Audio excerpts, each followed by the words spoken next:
now that I guess we're realizing with the advent of social media and what have you, I mean, I hear that we have to, I believe that it all begins in the writing, and you need to birth, you know, these stories, and you have to birth and seed the idea.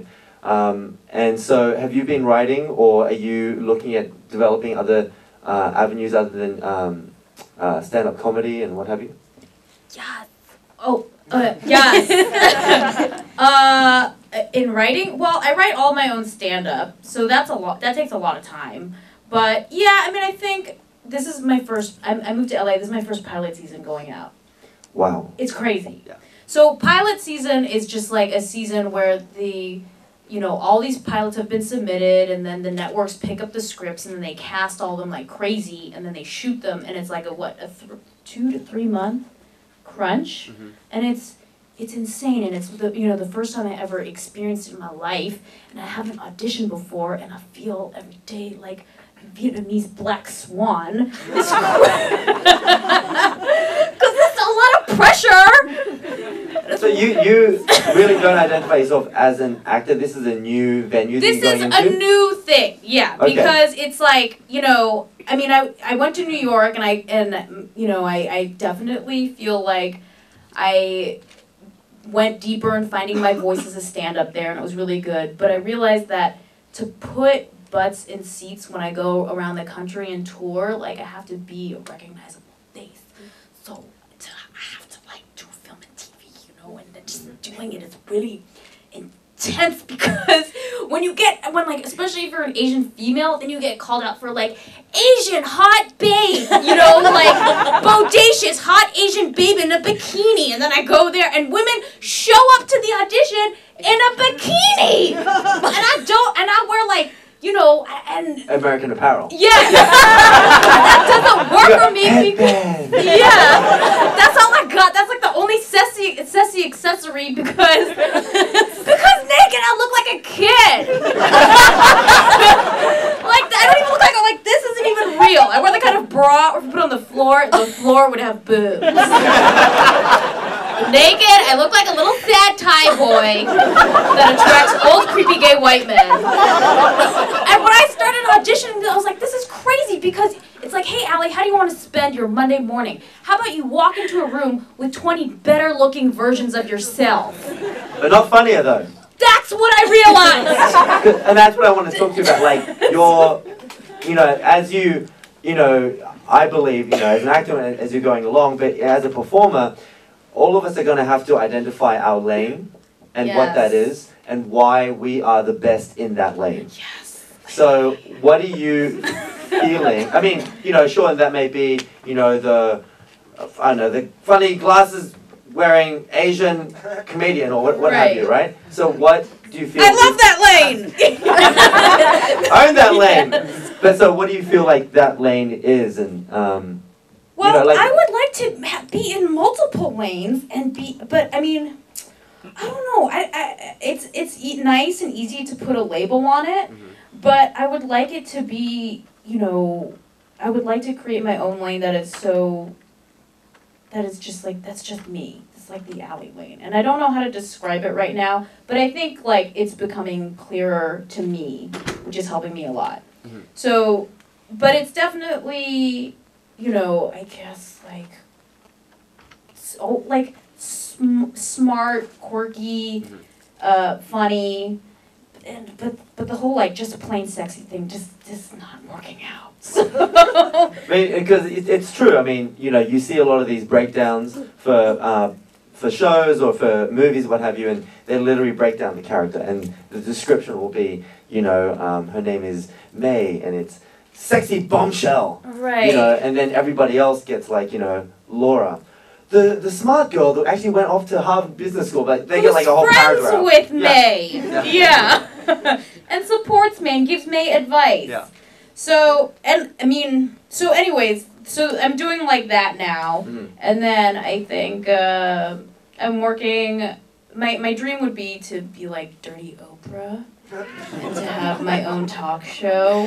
That's a great lane to be in, by the way. That is a great lane to be in. So, because I like to talk about relationships, and I'm a very wholesome lady, believe it and I like to cook and things, you know, so I want to do like Lady Oprah stuff, and have a magazine and a best friend that I give everything to, and a half sister I discover later on in life.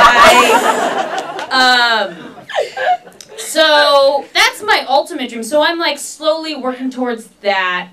But I guess right now a lot is focused on this new acting thing. But right. I'm ashamed to call myself an actress. And I always think of myself first and foremost as a stand-up comic. Right, so you're definitely a comedian that acts, as opposed to yes. an actor that is funny. Yes, yeah. And so like, I mean, I think being in LA, it's there's so many opportunities there, and like, I think eventually I'm probably gonna push out like a screenplay and hopefully maybe do like punch up on movies. That's where like a lot of movies are like, it's not funny enough, so they hire comics to punch up the script. Are you finding that when you're going out though, that you are you always only being seen for Asian roles, or is it are you going out for random stuff? Like for me, when I go out, I've always talked to my the people I work with that if it's an Asian guy, I probably won't get it. If it's a 40-year-old Jewish guy, balding guy, I'm gonna book that role. Yes. Because that's my lane. That's how my heart beats. Balding Jewish man, or you know, the 60-year-old, you know, black lady, you know, I will get it. I will be considered right up until the end. Yeah. So I'm wondering, and that's how I'm fighting my fight. So I'm wondering, how are you fighting your fight to push that forward? Are you? I'm just letting the Jews decide whatever they decide right now, because I'm just very new to this whole process, and I'm just trying to get through tomorrow. I haven't decided, you know, what kind of balding Malaysian lady I want to be, but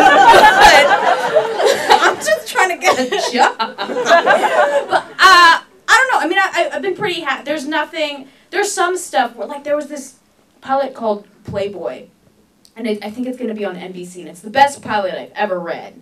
And I think, you know, it takes place like in the 60s or the 70s, and they were like, you know, sending with the script, and they were like, oh, we think you'd be strong for this woman named Candy, who's like this. Porn, that's your lane. Porn is my lane. What is not my lane in the character description was cleavage that could pick up a salt shaker. And I was like, this is gonna be a waste of my time, of your time. I'm gonna embarrass myself. You know, I'm gonna act like overcompensate for the sexiness. Like, it's not gonna work. So there's, you know, things like that. I'm like, just let's not do. No more sexy. No more. If the word sexy's in there, please no. But I don't know. I like what they've been sending me out for. So. Are you finding that your race is helping you or not? You know, I don't even. I guess so. In all of this, I feel like I don't even. People ask me that about being, you know, how do you feel about being like an Asian American woman in comedy? And I don't really have any feelings about it, because I just want to be the best comedian I can be, and whatever acting jobs I get, I just want to do the best job I can. So for this, I feel like, I don't know. I don't know how to answer that question, but I don't think it helps or hurts per se. But I don't think it's a disadvantage. Okay. Yeah. That's good. And two, I want to ask you then, like you said, this has evolved, and you have now become a performer, and you are a performer within your art. And because this kind of was birthed, I guess, on YouTube, and you know, the blow up of, you know, creating your own channel and your own source. Are you using other social media to help that, or? Yeah, like the big ones. Like, you mean like Facebook, Twitter, YouTube, your own website. I don't know. Websites, MySpace, still sometimes. Awkwardly, yeah, sometimes. Yeah, Quigley. That's a new one, right? Did you say Quigley? I thought that's what you said. I thought I don't know. Yeah, I use all those just because it does help. And are you, say for example, tweeting or Facebooking as the food party, the character, or as you? I just do it as me, just because I'm me, you know. So I just do it as myself, and yeah. I don't know how to elaborate from that. Oh no, I'm just wondering if you're like, no, I'm a total, you know, using all social media, Yeah. because you really are you're in that height of that, you know, like, you know, having your own channel and then having IFC and, you know, kind of backing that, you really are legitimizing. I've been really lucky in that, like, I have just been working on my own projects for a long time. Even with Food Party, that was like a project that I worked on for like over 5 years, you know, and it's finally like coming to an end, which is like nice. It's almost like a relief. And the show is actually coming to an end? Yeah, it's done, yeah. Okay. And then right now I'm just like very excited to just kind of like look at the dawn of a new day. I don't have to, because it was a very stressful project for me, just because it is a very personal thing, and it was me, you know, and I'm like, and it's basically like I don't know, like spreading your legs on TV every day, you know, and you don't have. That's Ali's legs. You don't have Ali inspired me. That's all I was thinking about. It's like, oh, porn. So then your Food Party is coming to an end. Yeah, and I've just been like working on a lot of stuff with my friends. Is it a video format or is it? Yeah, a lot of it is video. I wrote my first short play, which was actually like my friend does like a little variety show, and like I tested it out, and it's a series called Porno for Potheads, and it's it's actually really stupid. Sounds great. But tell me more. It's just this like little series where it's kind of like this like stage script. It's very PG-13, and two of my friends they acted out as I'm reading the script notes, and the setup would be like a porno, you know, where you're in school with a hot teacher, you know, and you're like bad, and then she like makes you like stay after class, you know, to like punish you, and like she's like real like sexy or whatever, and like the guy is like kind of like horny, you know, but like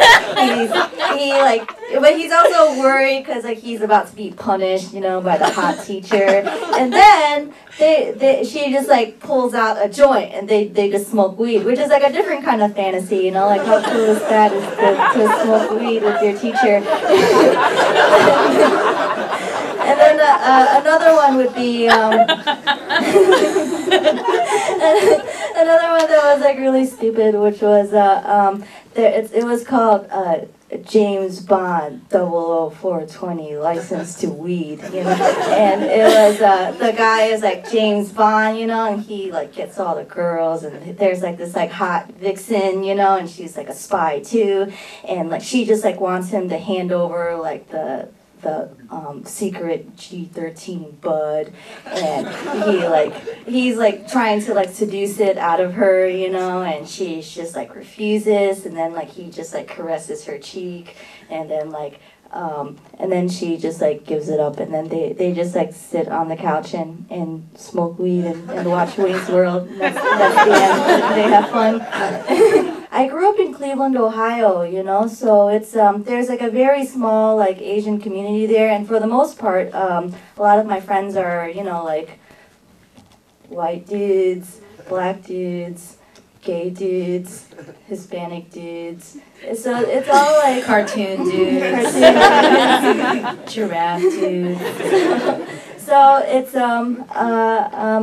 those have been my friends, and that's who I work with. And my family is very Asian. I'm an immigrant.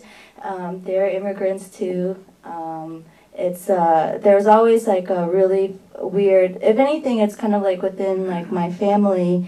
it's they never really understand what I'm doing, but they're pumped about it. They support everything I do, and they're like psyched if I'm working, you know. But like if I'm kind of like in between projects, or if I'm kind of like still like developing something, you know, that I'm trying to sell.